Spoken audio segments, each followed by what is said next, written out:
Are you curious about Cebu's past? Imagine walking through the streets of Cebu a century ago, where the air was filled with the sounds of horse-drawn carriages and the bustling activity of a growing city. Let's explore its fascinating 1920s. This was a time of significant transformation and growth, a period that laid the foundation for the Cebu we know today. In the early 1920s, Cebu was buzzing under American colonial rule. The influence of the Americans was evident in many aspects of daily life, from the architecture to the educational system. Following the Spanish-American War in 1898, the Americans brought public education, healthcare, and infrastructure improvements. These changes were pivotal in shaping the modern identity of Cebu. Cebu was a commercial powerhouse even back then. The port of Cebu was a vital hub for trade, connecting the island to various parts of the world. The port was one of the busiest in the Philippines, trading goods like hemp, copra, and sugar. These commodities were essential to the local economy and played a significant role in the global market. Ever heard of Gabaldon schools? These schools were named after Isaro Gabaldon, a Filipino legislator who authored the Gabaldon Act, which funded the construction of these educational institutions. These iconic buildings were set up by the American government to boost education for Filipino kids.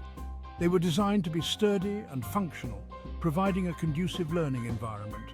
Many of these schools still stand today. They serve as a testament to the enduring legacy of early 20th century educational reforms. Despite American influence, Cebuano culture thrived. The people of Cebu managed to preserve their rich cultural heritage while adapting to new influences. Local fiestas and religious festivals kept the community spirit alive, deeply rooted in Catholic faith.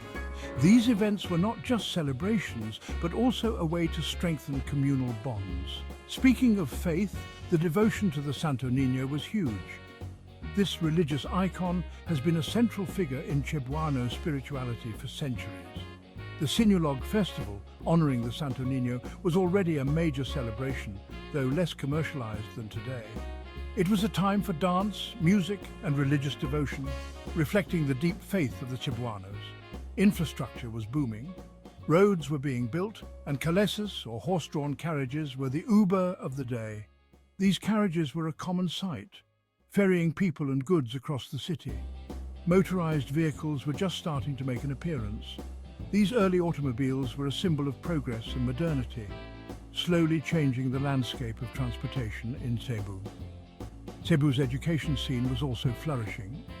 Schools were being established, and more children were gaining access to education, setting the stage for a more informed and skilled populace. Institutions like the University of San Carlos, founded in 1783, were already major educational hubs. This university played a crucial role in the intellectual and cultural development of Cebu. Public health saw significant improvements with new hospitals and sanitation programs, tackling diseases like cholera and smallpox. These efforts were vital in improving the overall quality of life for the residents. World War I's aftermath did leave an economic scar, but Cebu's strategic location helped it bounce back quickly. The resilience of its people and the strategic importance of its port were key factors in this recovery. Cebu's population was growing, with Cebu City already a bustling town, albeit much smaller and less crowded than today. The city was a melting pot of cultures, with a vibrant community life. Curious for more Cebu history? There's so much more to uncover about this fascinating island, from its ancient roots to its modern-day achievements. Hit that like button and subscribe. Stay tuned for more captivating stories from Cebu's rich past and vibrant present.